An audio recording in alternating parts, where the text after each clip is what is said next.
تو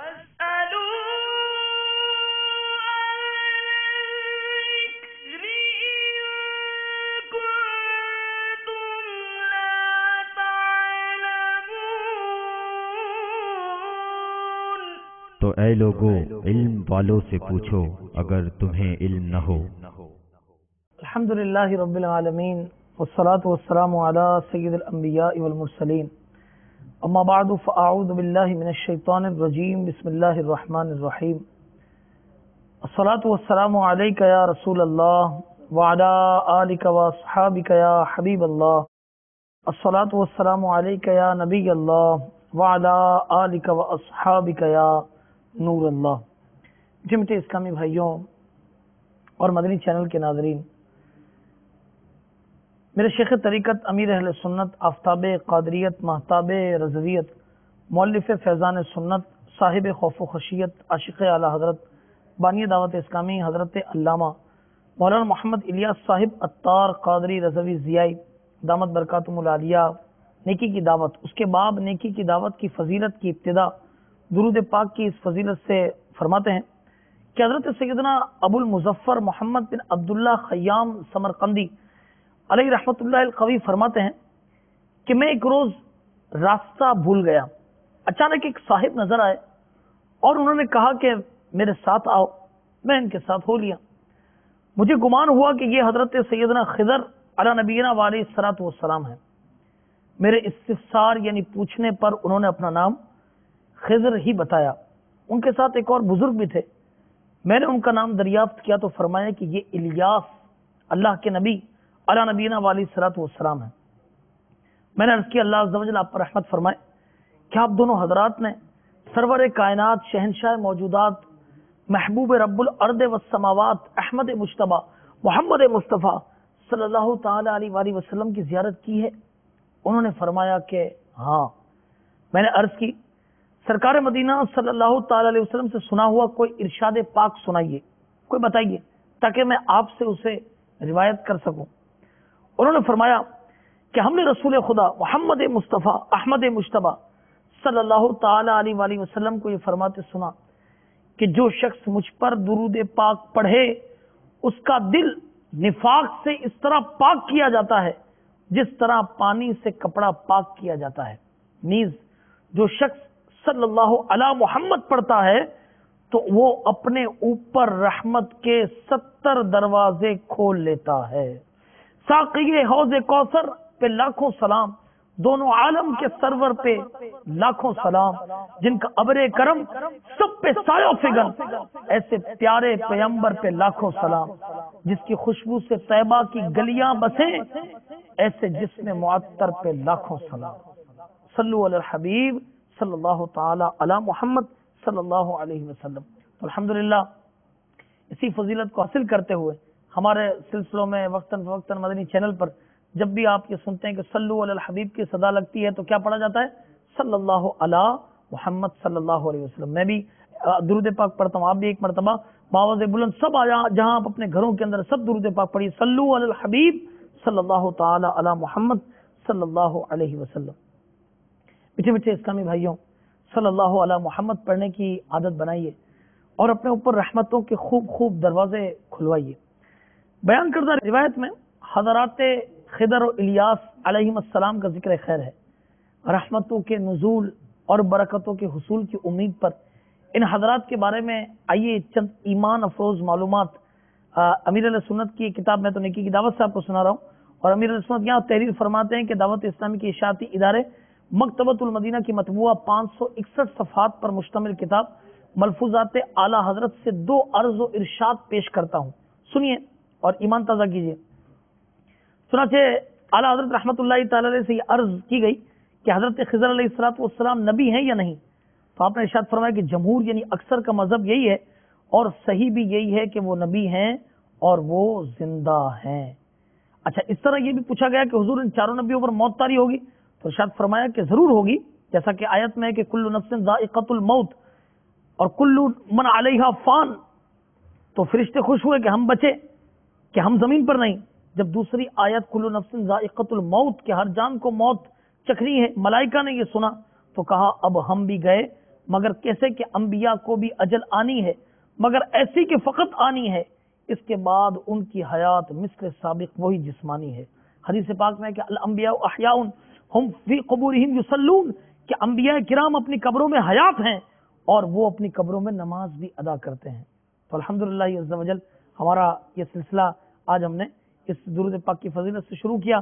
سلسلہ دارالافتاء آپ ملاحظہ فرما رہے ہیں، آج ہمارا موضوع ہے اولاد کے حقوق۔ اللہ تبارک و تعالی قرآن مجید فرقان حمید میں ارشاد فرماتا ہے، یا ایھا الذین آمنوا، اے ایمان والوں، قوا انفسکم و اہلیکم نارا، کہ اپنے آپ کو اور اپنے گھر والوں کو جہنم کی اس آگ سے بچاؤ کہ وقودھا الناس والحجارہ، کہ جس کا ایندھن انسان اور پتھر ہوں گے۔ ہمارے ساتھ دارالافتاء کے اسلامی بھائی تشریف فرما ہے، آئیے اولاد کے حقوق اور اس کے متعلق آج انشاءاللہ تبارک و تعالیٰ کو سنتے ہیں۔ یہ بات یاد رہے، ہو سکتا ہے کہ کسی ہمارے ناظرات کے ذہن میں یہ آئے کہ یہ تو پتہ ہی ہے کہ ٹھیک ہے اولاد کے حقوق ہیں، مگر کیا ہے، کس طرح ہونا چاہیے، کیا معاملات ہیں پیدائش سے لے کے، بلکہ یوں سمجھے کہ اصل ذمہ داری یہ تو شادی کے بعد سے شروع ہو جاتی ہے۔ اب کیا معاملات آئیے ہم انشاءاللہ عز و جل سنتے ہیں۔ حضور آپ کی آمد مرحبا سلسلے میں۔ والدین، ماں باپ، ان کے تو حقوق اکثر بیان کیے جاتے ہیں۔ اب آج موضوع یہ ہے کہ اولاد کے حقوق، اور یہ بھی ماں باپ پر۔ تو یہی تو کہتے ہیں نا کہ ماں کے حق ادا نہیں کرتا، باپ کا حق ادا نہیں کرتا، تو ماں باپ اولاد کا حق ادا کرے، کیا یہ بھی ہے اور ان کے کیا حقوق ہیں، اس کے متعلق ذرا ارشاد فرمائیں۔ بے شک والدین کا اپنے والدین کے حقوق اولاد پر متعدد ہیں، بے شمار ہیں، اور اتنے ہیں کہ اس کی کوئی ایک میعاد نہیں ہے کہ یہاں پہ ختم ہو چکے ہیں۔ صحیح۔ قرآن مجید فرقان حمید میں اللہ تعالیٰ نے جگہ بجگہ والدین کے بارے میں، ان کی عزت احترام، ان کے ساتھ بھلائی سے پیش آنا ارشاد فرمایا کہ ہم نے انسان کو حکم دیا ہے کہ والدین سے بھلائی سے کام لیں۔ والدین اگر دونوں میں سے کوئی ایک یا دونوں اپنی بڑھاپے کو پہنچتے ہیں تو خصوصاً ارشاد فرمایا گیا کہ ان کو اف تک بھی نہ کہو، ان سے تلخ کلامی سے بات نہ کرو، اور ہمیشہ پیار سے بات کرو، اور اپنے اطاعت کے بازو ان کے لیے ہمیشہ بچھائے رکھو اور ان کے لیے دعائیں کرتے رہو۔ حدیث میں ارشاد فرمایا، نبی کریم علیہ السلام سے ایک آدمی نے سوال کیا کہ یا رسول اللہ صلی اللہ علیہ وآلہ وسلم، میں نے ایک مرتبہ اپنی والدہ کو ایسے ایک راہ میں ایسے گرم پتھروں پر کہ اگر ان پہ گوشت ڈالا جائے تو وہ بھون کر کباب بن جائے، ایسی گرمی، ایسی زمین اور پتھریلی زمین میں 6 میل تک اپنی ماں کو کندھوں پر سوار کر کے میں چلا، میں ان کے کیا حق کو جو ہے وہ ادا کر لیا میں نے؟ ارشاد فرمایا کہ تمہاری پیدائش کے وقت جس قدر ان کو تکلیف کے جھٹکے محسوس ہوئے، شاید ان میں سے کسی ایک کا حق ادا ہوا ہے۔ تو والدین کے بالکل بے شمار حقوق ہیں، لیکن اس کے ساتھ ساتھ شریعت نے جس طرح میاں بیوی کے حقوق بیان کیے، والدین کے کیے، اساتذہ کے کیے، اسی طرح شریعت نے اولاد کے بھی حقوق کو بیان فرمایا، اور یہ بھی ایک والدین ہونے کی حیثیت سے، ایک مسلمان ہونے کی حیثیت سے، جو آج غیر شادی شدہ ہے کل کو شادی شدہ ہوگا، آج جو اولاد نہیں ہے کل اللہ تعالیٰ اولاد سے نوازے گا، تو یہ ایک ایسی معلومات ہے کہ ہمیں ایز اے مسلم ان چیزوں کو یاد رکھنا اور ان کا علم ہونا یہ ہمیں ضروری ہے۔ آپ قرآن و حدیث کی روشنی میں کچھ ارشاد فرمائیں کہ اولاد کے حقوق کی کیا اہمیت ہے؟ دیکھیں، اولاد کے بارے میں قرآن مجید فرقان حمید میں یہ بھی مختلف مقامات پہ اولاد کے بارے میں ذکر آیا، بالخصوص وہ آیت مبارکہ جو آپ نے تلاوت کی کہ ارشاد فرمایا گیا کہ اے ایمان والو، تم اپنے آپ کو اور اپنے گھر والوں کو جہنم کی آگ سے بچاؤ جس کا ایندھن جو ہے پتھر اور انسان ہوں گے۔ اس سے تعلیم کے اور تربیت کے حوالے سے، ادب سکھانے کے حوالے سے یہ متعدد جو ہے وہ حدیث نبی صلی اللہ علیہ وسلم بھی اس بارے میں ہیں کہ اپنی اولاد کو ادب سکھانا، اس کو صدقے کا جو ہے وہ ثواب ملتا ہے. جس کے ہاں بچہ پیدا ہو وہ ان کی اچھی تعلیم دے، تربیت کرے، قرآن پڑھنا انہیں سکھائے. متعدد حقوق بیان فرمائے گئے. یہاں یہ بات ہے کہ صرف حقوق اولاد کے جو حقوق ہیں یہ اس کے چند ایسے حق ہیں کہ جو شادی سے بھی پہلے آدمی سے متعلق ہو جاتے ہیں، اولاد کے حقوق. اب اس میں ان حقوقوں میں سے کہ شادی سے پہلے ہی جو آدمی سے متعلق ہوں، میں فرمایا گیا کہ جب کسی کی شادی ہو، نکاح کا ارادہ ہے، نکاح کرنا چاہ رہے ہیں، ابھی تو اولاد ہی نہیں ہے، ابھی نکاح ہی نہیں ہوا، تو آدمی اپنا نکاح جو ہے وہ کسی رذیل قوم وہاں نہ کرے، ہلکی، بالکل یعنی گھٹیا. اسی طرح بری صحبت والے یا برے لوگوں میں ان میں جو ہے وہ نکاح نہ کرے. ٹھیک ہے. کیونکہ اعلی حضرت علیہ رحمہ فرماتے ہیں کہ بری رگ وہ ضرور اپنا جو ہے کوئی رنگ لاتی ہے. تو یہ ایسا حق ہے جو شادی سے پہلے متعلق ہو جاتا ہے. حدیث میں ارشاد فرمایا گیا ہے کہ تنکح النساء لاربع، نکاح 4 صفات کی وجہ سے کیا جاتا ہے عورتوں سے. ان کے مال کی وجہ سے، ان کے حسب و نسب کی وجہ سے، اور عورتوں کی جمال اور خوبصورتی کی وجہ سے، اور چوتھی بات ان کے دین کی وجہ سے. فرمایا فاظفر بذات الدین، دین والی کو ترجیح دو. کیا بات ہے، کیا زبردست. دین والی کو ترجیح دو. اور پھر یعنی آدمی خود یعنی جب نکاح، چاہے مرد وہ کوئی عورت کی تلاش میں ہیں، لڑکے والے لڑکی کی تلاش میں ہیں، اور لڑکی والے کسی لڑکی کے تلاش میں ہیں، تو جہاں دیگر چیزوں کو ملاحظہ کرتے ہیں، یہ دین کے حوالے سے آج افسوس سے کہنا پڑتا ہے کہ اس کو شاید ہی کوئی دیکھتا ہو کہ جس سے ہم نکاح کرنے جا رہے ہیں اس کا ذریعہ آمدنی حلال ہے حرام ہے، وہ شخص خود نماز پڑھنے والا نیک ہے یا کیسا ہے.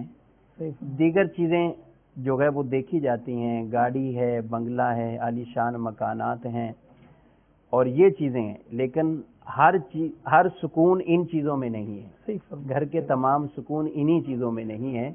شریعت نے جو ترجیحات بیان کی ہیں، دین والوں کو سب سے پہلے جو ہے وہ ترجیح دی. حالانکہ آج سارا کا سارا معاملہ یوں سمجھے کہ اس کے برعکس ہوتا جا رہا ہے، اور علمان والحفیظ ایسا معاملہ ہے کہ مطلب ہم اس کو کس طرح وہ کریں کہ اگر جیسے ہی کسی کی بات آتی ہے، سب سے پہلے تو اگر لڑکی ڈھونڈنے میں بات ہے، لڑکے کا معاملہ تو جیسے بعد میں لڑکی کے یہاں بات گئی تو معاملہ ہوا، تو سب سے پہلے اس کی خوبصورتی اور سارے معاملات دیکھے جاتے ہیں. جی. اچھا، اور یا تو مال و دولت دیکھا جاتا ہے کہ بھائی بڑے گھر کی لڑکی ہے تو فلیٹ بھی ملے گا، گاڑی بھی ملے گی، تو اتنی پگڑی بھی ملے گی تو اتنا یہ بھی ملے گا.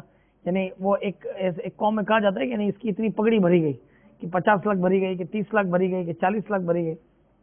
یہ اس طرح کے معاملات. بلکہ خاص الگ سے حدیث بھی ہے کہ جو کسی سے اس کے مال کی وجہ سے نکاح کرتا ہے تو ان کو جو ہے وہ فقر کے اندر مبتلا کر دیا جائے. اللہ اللہ. اور کسی کی کوئی عزت کی وجہ سے نکاح کرتا ہے تو وہ جو ہے وہ ذلت کے اندر چلے جائیں گے.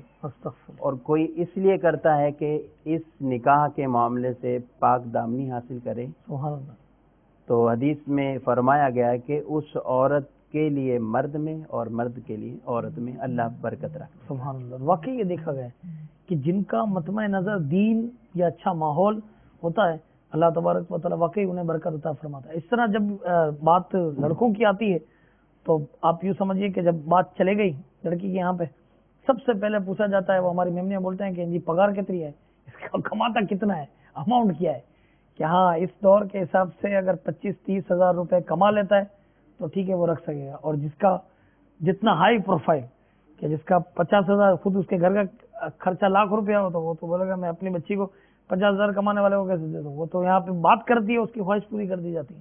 تو اللہ تبارک و تعالیٰ محفوظ فرمائے. اور سب سے پہلے یہ حق کہ جو اس سے پہلے ہی سمجھیے کہ وارد ہو گیا شادی سے پہلے ہی، اس پر عمل کی توفیق عطا فرمائے.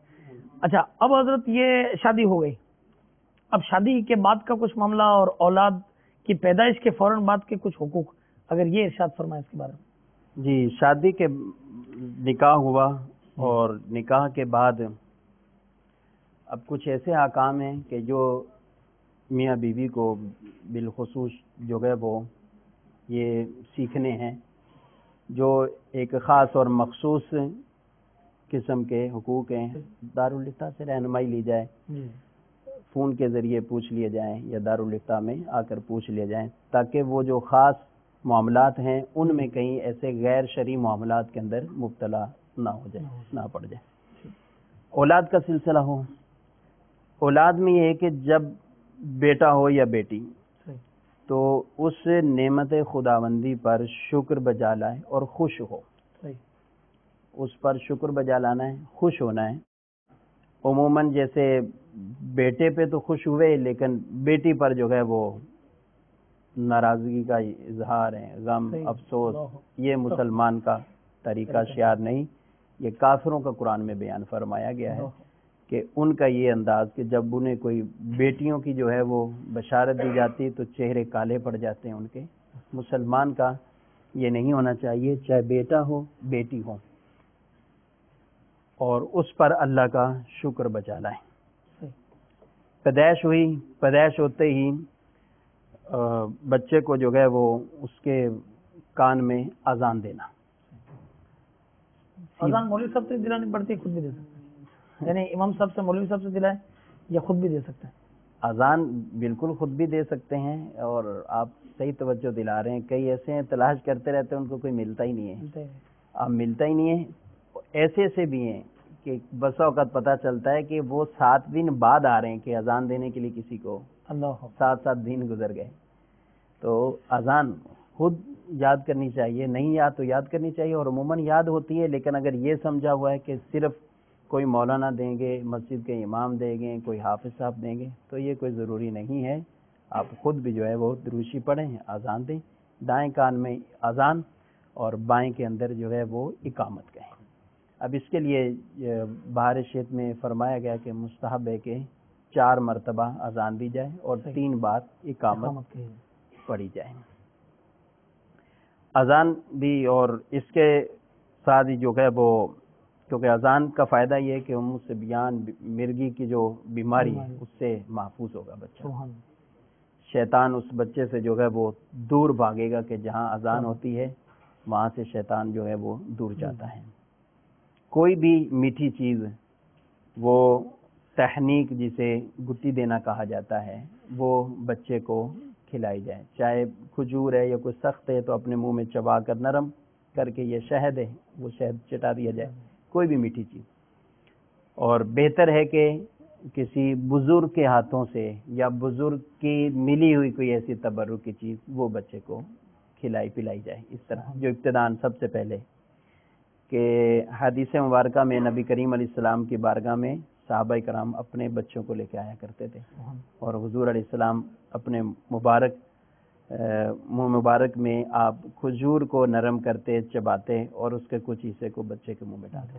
کیا بات، کیا بات۔ تو یہ کرنا ہے، اور پھر 7ویں دن بچے کا جو ہے وہ عقیقہ۔ اچھا، عقیقے کی بات یہ نکلی تو یہ ارشاد فرمائیں کہ عقیقہ یہ اس کی کیا حیثیت ہے شرعی طور پہ؟ اچھا، کیوں کیا جاتا ہے؟ اور جیسا آپ نے فرمایا 7ویں دن، اب یہ اگر بالفرض یہ رہ گیا تو کیا کرنا چاہیے؟ اور اگر یہ عقیقہ نہ کیا تو کیا آیا والدین گناہگار ہوں گے، اور کیا معاملہ ہو؟ اس بارے میں کچھ روشنی ڈالیں۔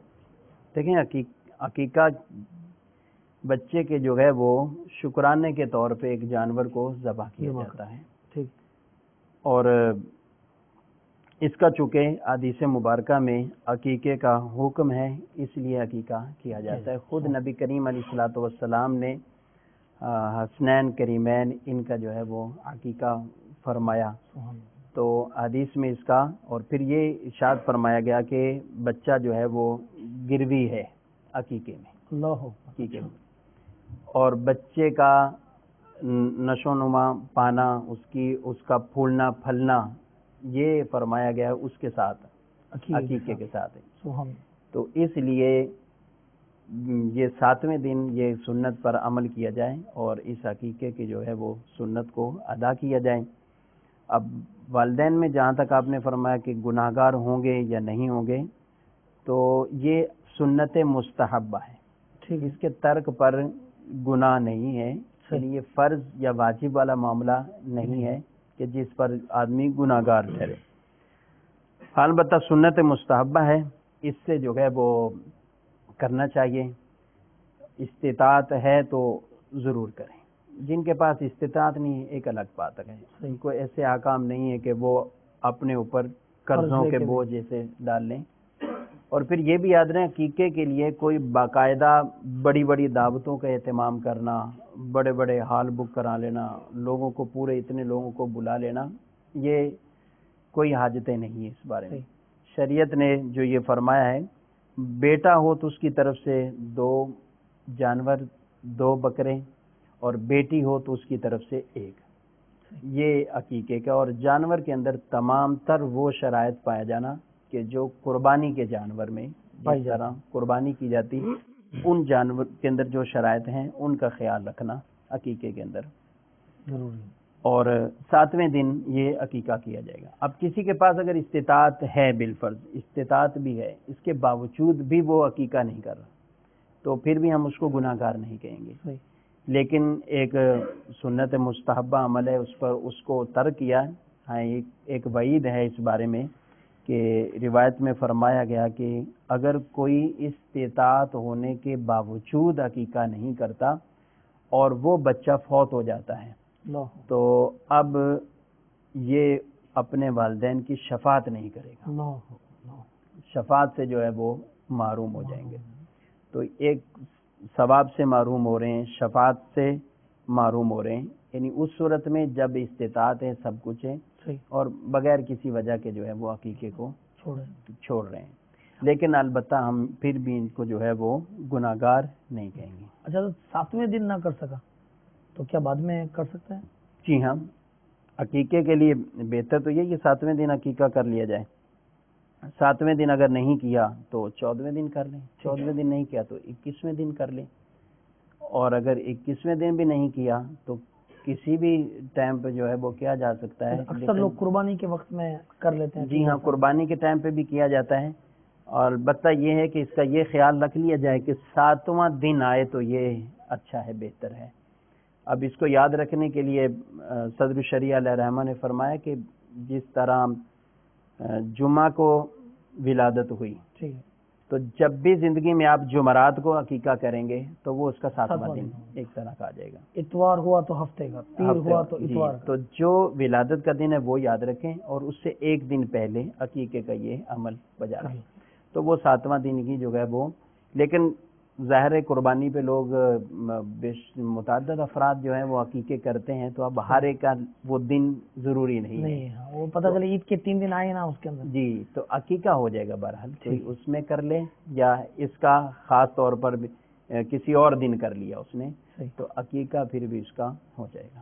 تو حضور آپ بھی ماشاءاللہ دارالفتہ میں تشریف فرما ہوتے ہیں، تو یہ بڑا سوال آتا ہے ہمیں بھی، مساجد میں لوگ پوچھتے ہیں کہ بھائی عقیقہ کیا، اب اس کے گوشت کا کیا کریں؟ اور یعنی یہ ہے کہ بھائی والدین تو اس کا گوشت نہیں کھا سکتے نا، تو اس کے متعلق آپ کیا فرما دیں؟ یہ بس بعض چیزیں ایسی ہیں کہ جو ہمارے ہاں مشہور ہوتی ہیں تو وہ ہوتی رہتی ہیں. ایسی زبانوں پر اتنی مشہور ہوئی کہ وہ غلط بات تو ہر ایک کو پتہ ہوگی، صحیح اس کا مسئلہ کیا ہے وہ پتہ نہیں. تو یہ ایسی مشہور ہوئی ہے، یہ درست نہیں ہے کہ والدین نہیں کھا سکتے، نانا نانی نہیں کھا سکتے، دادا دادی نہیں کھا سکتے. بعض ایسے کہتے ہیں ہم ظاہر پکاتے ہیں، ہم کیا کرتے ہیں کہ 1 کلو گوشت مزید اس میں باہر سے لے کے ڈال دیا کہ جو والدین کھائیں گے اس کا حصہ ہو جائے گا. تو اس طرح کے بھی لوگ ہوتے ہیں. تو یہ سب باتیں جو ہے وہ ایسے ہی غلط مشہور ہیں. والدین بھی کھا سکتے ہیں، نانا نانی دادا دادی سب افراد کھا سکتے ہیں، کسی کو اس طرح کی ممانعت نہیں ہے. اور عقیقے کے گوشت کا جو یہ کیا کرنا ہے اس کا حکم ہی قربانی کے گوشت کی طرح ہے. چاہیں تو 3 حصے کر کے ایک گھر پہ رکھ لیں، اپنی گھر کی پوری فیملی کھائے، ایک اپنے غربا کو بانٹ دیں، ایک عزیزوں کو بانٹ دیں. ٹھیک. اور چاہیں تو سارا ہی پکا کر دعوت کر لیا جائے، ان احباب کو ویسے ہی مدعو کر لیا جائے اور ان کو پکا کے کھلا دیا جائے، چاہے تو کچا بانٹ دیا جائے. صحیح. تو یعنی ان چیزوں میں جو ہے وہ اختیار ہے. البتہ پکانے میں یہ کہا ہے کہ وہ میٹھا گوشت جو ہے وہ پکایا جائے. اچھا، میٹھا گوشت پکایا جائے. صحیح. میٹھا گوشت عقیقے کا. یہ بھی یوں بھی ہو سکتا ہے کچھ میٹھا بنا لے، بقیہ جو ہے وہ اپنی جیسا چاہے، طبیعت جیسا چاہے. نیک فال کی طرف اس کو کہا گیا کہ میٹھا بنائے. صحیح. اچھا، اب ایک سوال یہاں پر یہ پیدا ہوتا ہے کہ بچہ پیدا ہوا اور اس کا 7ویں دن پہلے اس کا انتقال ہو گیا، اب کیا اس فوت شدہ بچے کا بھی عقیقہ کرنا پڑے گا؟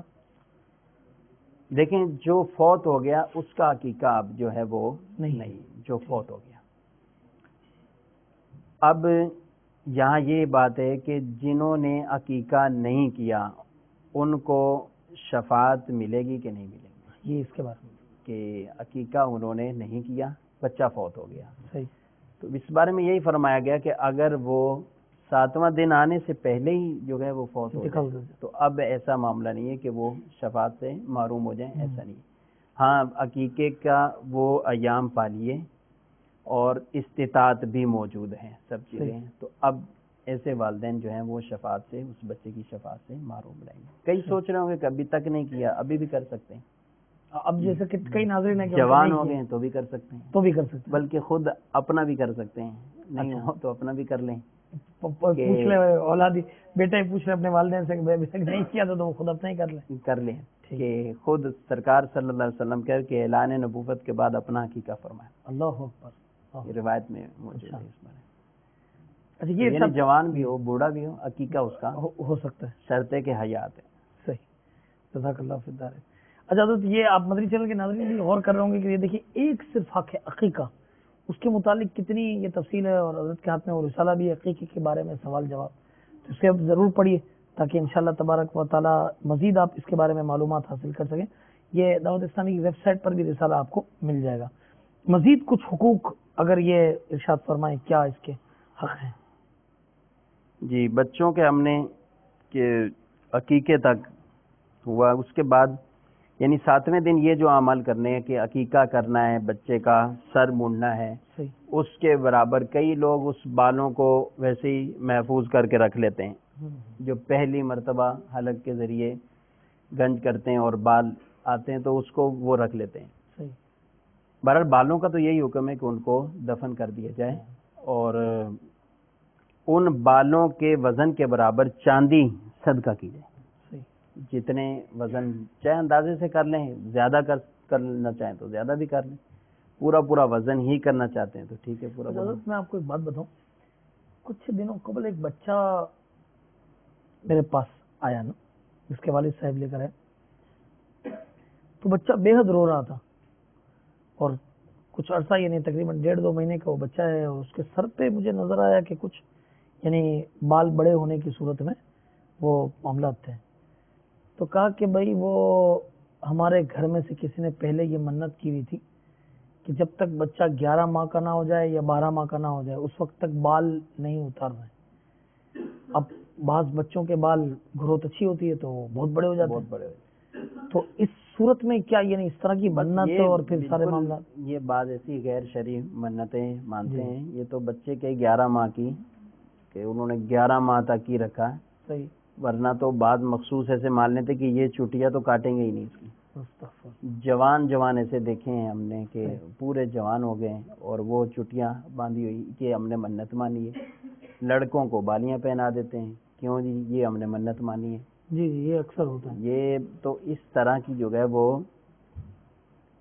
غیر شرعی منتیں، بعض ایسی کہ جو محض جہالت والی ہیں، بعض ایسی منتیں کہ جو گناہ میں شامل ہو جائیں کہ جس کی وجہ سے کوئی گناہ کا ارتکاب کرنا پڑ جائے. صحیح. تو ایسی منتوں سے جو ہے وہ اجتناب کرنا چاہیے. صحیح. تو اب حضرت یہ جو حقوق اس میں سر کے بال کے میں عرض کر رہا تھا، تو ان کے برابر چاندی کو صدقہ کیا جائے. چاندی کی رقم بھی جو ہے وہ صدقہ کر سکتے ہیں. اس دن چونکہ بچے کا نام بھی رکھنا ہے. صحیح. تو نام بھی اس کا کوئی اچھا نام وہ اختیار منتخب کیا جائے. بہتر یہ ہے کہ نام میں سے بیٹا ہو تو نبی اکرم صلی اللہ علیہ وآلہ وسلم کے مبارک نام پر محمد اس کا نام رکھا جائے، خاص طور پر محمد نام رکھا جائے، کہ حدیث میں ارشاد فرمایا گیا کہ جس کے ہاں بچہ ہو اور وہ اس کا محمد نام رکھے، میری محبت اور میری محبت کی وجہ سے اور میرے نام سے برکت حاصل کرنے کے لیے، تو وہ بچہ اور وہ نام رکھنے والا دونوں جنتی ہیں۔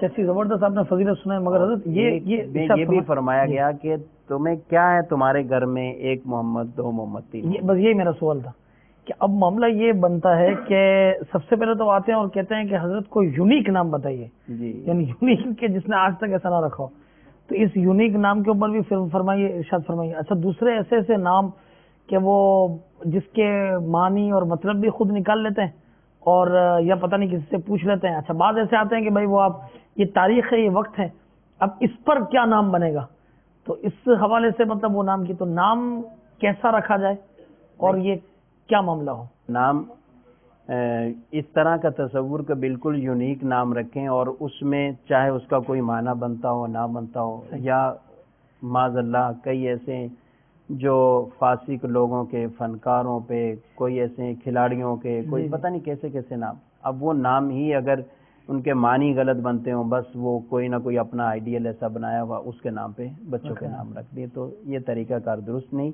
ہمیں خود جس نام میں برکتیں، فضیلتیں فرمائی گئی ہیں، بچے کا نام آقا علیہ السلام تو السلام کے نام پر رکھیں، محمد نام رکھیں، اس کا اصل نام محمد ہی ہو، صرف واحد ایک یعنی محمد نام ہو، اس کے ساتھ کسی اور کو نہ ملایا جائے، اور پکارنے کے لیے اب کوئی بھی نام اس کے ساتھ چاہے ساتھ ملا لیں، چاہے الگ سے پکارنے کے لیے کوئی بھی نام رکھ لیں۔ اب تاکہ یہ اعلیٰ حضرت علیہ رحمہ نے فرمایا ہے کہ میں نے اپنے بھتیجوں، بھانجوں سب کے محمد محمد نام رکھے، لیکن اس نام پاک کے ادب کا خیال رکھنے کے لیے احترام بھی ملحوظ رہیں، ان کے عرف کے اندر کوئی نام بھی ہم نے ساتھ ہے۔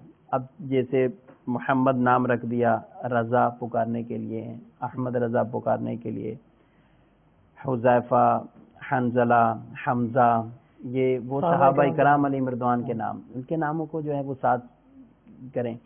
بچی ہوں تو صحابیات اور ازواج مطہرات، ان کے ناموں میں سے نام رکھیں، انشاءاللہ یہ برکت اس کی ملے گی۔ ہم نے برسوں سے امیر اہل سنت دامت برکاتہم العالیہ کو دیکھ رہے ہیں، مشاہدہ ہے، اسلام بھائی بھی آتے ہیں جو نام مانگتے ہیں، آپ ہمیشہ نام صحابیات اور حضور علیہ الصلوۃ والسلام کی اولادوں میں سے، نواسیوں میں سے، نواسوں، یوں آپ نام جو ہے وہ دیتے ہیں ماشاءاللہ۔ تو کئی اسی وجہ سے کئی گھروں کے اندر ایسی بچیاں اور بچے موجود ہیں کہ ایک ایک طرح کے ان کے نام ہیں، لیکن نیتیں اچھی ہیں، نسبت کی نیت ہے، تو انشاءاللہ ان کی برکت بھی ضرور ملے گی۔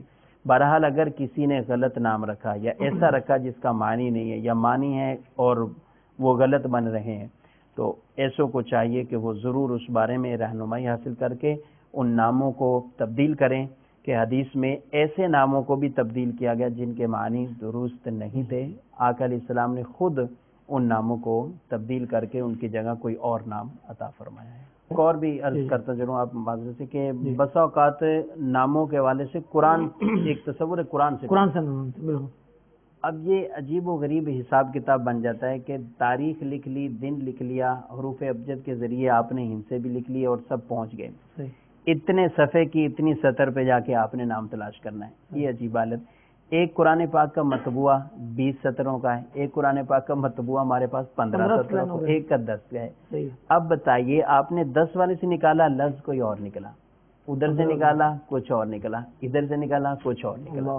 تو اصل طریقہ ہی نام کا، یعنی یہ طریقہ کار اصل نہیں ہے کہ ہم قرآن سے یوں، قرآن تعلیم کے لیے ہے، قرآن پاک جو ہے وہ ہدایت کے لیے ہے، نہ کہ یوں کہ ہم انگلیاں پھیر کر یوں نام جو ہے وہ تلاش کر لیں۔ بعض اصل میں عاملوں کی طرف سے ایسی غلط باتیں بھی جو مشہور ہوئیں، ان میں سے ایک ایسا ہے کہ یہ بھی لوگ پھر پریشان ہوتے ہیں بس اوقات۔ اب یہ قرآن میں جگہ جگہ کافرون کا ذکر ہے، کافر کا ذکر ہے، فرعون کا ذکر ہے، تو کیا کریں گے؟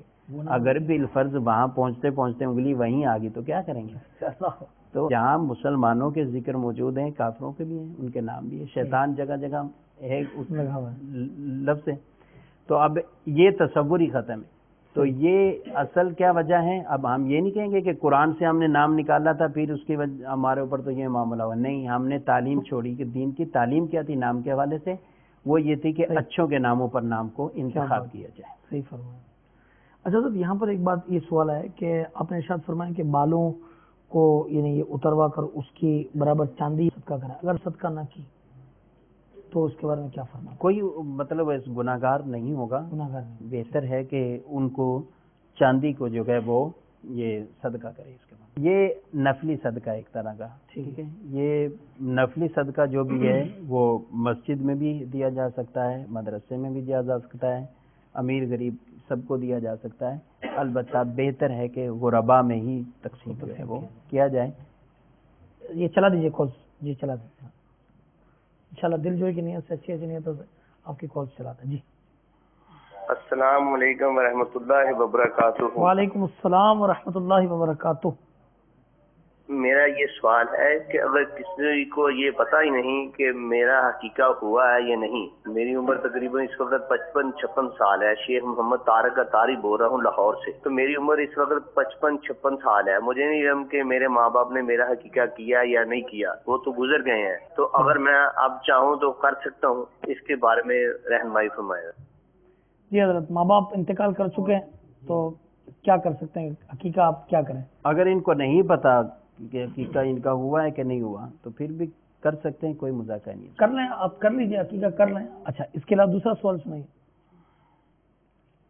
السلام علیکم ورحمۃ اللہ وبرکاتہ. وعلیکم السلام ورحمۃ اللہ وبرکاتہ. محمد ناصر اطاری. میرا سوال یہ ہے کہ کیا حنزلہ نام رکھنا ٹھیک ہے؟ اس کے بارے میں بتا دیجیے. السلام علیکم ورحمۃ اللہ وبرکاتہ. وعلیکم السلام ورحمۃ اللہ وبرکاتہ. ابھی حضرت نے ارشاد فرمایا، سنیے. یہ تو پہلے جو مثالیں دی جی تھی جی. شاید اس میں حنزلہ نام نے بھی ارشاد فرمایا. حضور علیہ الصلوۃ والسلام کے صحابی کا نام حنزلہ ہے، حضرت حنزلہ رضی اللہ تعالی اور یہ عنہ، وہی صحابی ہیں جو جن غسیل کو الملائکہ غسیل الملائکہ فرشتوں نے جن کو غسل دیا. غسل دیا تھا. سبحان اللہ، بڑا مبارک نام ہے. تو یہ نام رکھ سکتے ہیں. اچھا، ایک میرے پاس سوال ہے، یہ ہے تو ابھی یعنی سیکوینس سے آتے آتے دیر لگے گی مگر میں کر لیتا ہوں. اولاد کو اگر زندگی میں جائیداد تقسیم کرنا چاہیں تو اس کا کیا حکم؟ جی یہ ہمارے پاس آگے، یعنی کہ ان کے درمیان عدل کرے. ایک حقوق میں سے ایک حق یہ ہے کہ اولاد کے مابین جو ہے وہ عدل کریں. یہاں تک کہ روایتوں میں فرمایا گیا کہ جو تحفہ دینے میں بھی عدل کرے، بچوں کو چومتے ہیں جو پیار سے اس میں بھی عدل و انصاف سے کام. کسی کو 2 بار چوم رہے تو کسی ایک ہی بار چوم رہے. ہاں اس طرح. تو بچے جو ہے نا ان کی دلجوئی کے لیے ان کو کسی بچے کے ساتھ بھی ایسا معاملہ نہ ہو. یعنی اگر مثال کے طور پہ کسی کے 1,00,000 روپے ہیں جی اور اس کے یوں سمجھے کہ 3 بیٹے اور 1 بیٹی ہے تو وہ زندگی کے اندر بانٹے گا تو سب کو 25-25 ہزار بانٹے. جی اس بارے میں حکم یہی ہے زندگی میں جائیداد تقسیم کرنے کے بارے میں. اولاً یہاں ایک بات یہ بھی عرض کرتا ہوں کہ بعض ایسے افراد ہیں جو اپنے والدین کو زندگی میں پریشان کرتے ہیں کہ ہمارا حق ہے ہمیں جائیداد دو. صحیح.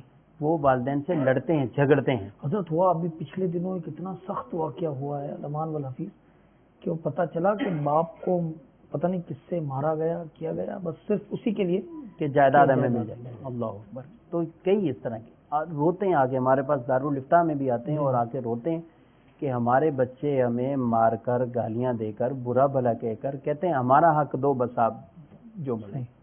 تو ابھی ان کا حق نہیں ہے صحیح کہ یہ زندگی میں اپنے والدین کو معاذ اللہ اس طرح ستا کر جو ہے وہ یہ مطالبہ کریں. تو نہ یہ جبر کر سکتے ہیں، نہ اس طرح کا مطالبہ کر سکتے ہیں. ہاں البتہ خوشی رضامندی سے والد چاہتے ہیں کہ وہ تقسیم کر دیں. صحیح. تو اب یہ ایک تحفے کے حکم میں گفٹ ہے، ہبہ ہے. تو اس کے بارے میں شریعت نے یہی فرمایا، بہتر حکم یہی ہے کہ تمام کے اندر برابر تقسیم کر دے.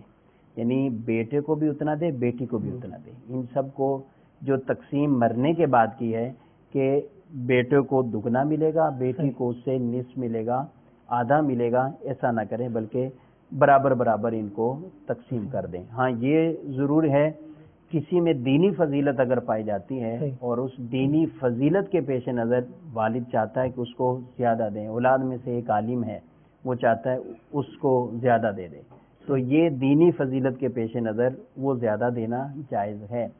لیکن ایسا کرنا جو ہے کہ یہ بعض کو دے والد اور بعض کو دے ہی نہیں، اس کو ویسے ہی چھوڑ دے، تو اس کی اجازت نہیں ہے۔ بلکہ یہ حدیث میں بھی نبی کریم علیہ السلام کے بارگاہ میں ایک شخص آئے اور انہوں نے کہا میں اپنے اس بیٹے کے نام پر فلاں باغ کرنا چاہتا ہوں، دینا چاہتا ہوں، تحفہ دینا چاہتا ہوں۔ فرمایا تم نے دوسری اولادوں کو بھی دیا ہے؟ تو کہا نہیں، اسی کو صرف دے رہا ہوں۔ تو آپ نے ارشاد فرمایا کہ اس ظلم پر کسی اور کو گواہ بناؤ۔ تو ایسا یعنی یہ اولاد والدین پر یہ ہے کہ وہ اولاد کے معاملات میں اگر زندگی میں دینا چاہیں تو برابر برابر تقسیم دیں، دینی فضیلت ہو تو زیادہ بھی دے سکتے ہیں، البتہ ایسا نہ کریں کہ بعض کو دیں اور بعض کو بالکل ہی محروم کر دیں۔ اچھا، اب جیسے حضرت کچھ یہ ہوا کہ کسی بیٹے نے زیادہ خدمت کی، یا کوئی ایسی بیٹی ہے کہ جس کی شادی نہیں ہوئی، وہ والدین کے ساتھ ہے، اس نے ماں باپ کا بہت کیا، یا کوئی ایسی بیٹی ہے کہ جس کے شوہر کا انتقال ہو گیا اور اس صورتوں میں جیسے سب کو کہا گیا کہ بھائی ان کو 10-10 ہزار ملیں گے اور اس کو 50,000 روپے دیں گے، کیا یہ درست؟ دیکھیں شرعی طور پر یعنی جائز ہونا تو جائز ہے۔ اس طرح اگر والد کرنا چاہے کسی کے ساتھ یوں خاص طور پر کہ اس میں غربت ہے، بقیہ سب بالکل اپنے طور پر پورے سیٹ ہیں، کوئی ایسا معاملہ نہیں ہے، اس کو کچھ زیادہ دینا چاہے، اسی طرح خدمت اس نے کی ہے، یہ خوش ہو کر اس کو کچھ اور زیادہ دینا چاہے۔ میں جو عرض کر رہا ہوں کہ وہ کہ جس میں سختی سے ممانت والی بات ہے وہ یہ ہے کہ بعض کو دے بعض کو دے ضرور، لیکن بہتر حکم جو ہے وہ عدل والا یہ کہ برابری ہی کر لیں، اور یوں بھی ہو سکتا ہے کہ یہ برابر برابر تقسیم کر دیں اور بہن بھائی مل کر اسے ایک بھائی کی مدد کر دیں، تاکہ والد اپنے حکم پر برابر برابر تقسیم کر دیا۔ اب سب نے، کیونکہ بس اوقات ایسے آتے ہیں کہ وہ کہتے ہیں ہم راضی ہیں، سب راضی ہیں، بہنیں بھی راضی ہوتے ہیں، بھائی بھی راضی ہیں کہ ہاں ہماری فلاں بہن کو یوں کچھ مل جائے، تو یہ زندگی میں اگر اس طرح تقسیم کرے تو اس کے یہ آکام۔ جزاک اللہ فی الدارین۔ تو میٹھے اسلامی بھائی اور مدنی چینل کے ناظرین مزید سوالات کے ساتھ انشاءاللہ آئندہ سلسلے میں حاضر ہوں گے۔ اللہ تبارک و تعالی ہم سب کو دینی فہم اور اس کی سمجھ عطا فرمائے۔ اللہ تعالی تمام فضائل و برکات ہم سب کو بھی نصیب کر دے۔ مدنی چینل دیکھتے رہیے، اس کی برکتوں کو حاصل کیجیے۔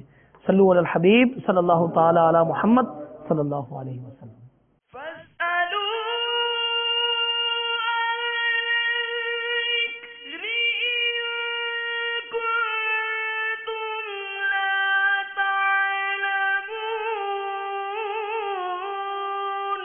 تو اے لوگو علم والوں سے پوچھو اگر تمہیں علم نہ ہو۔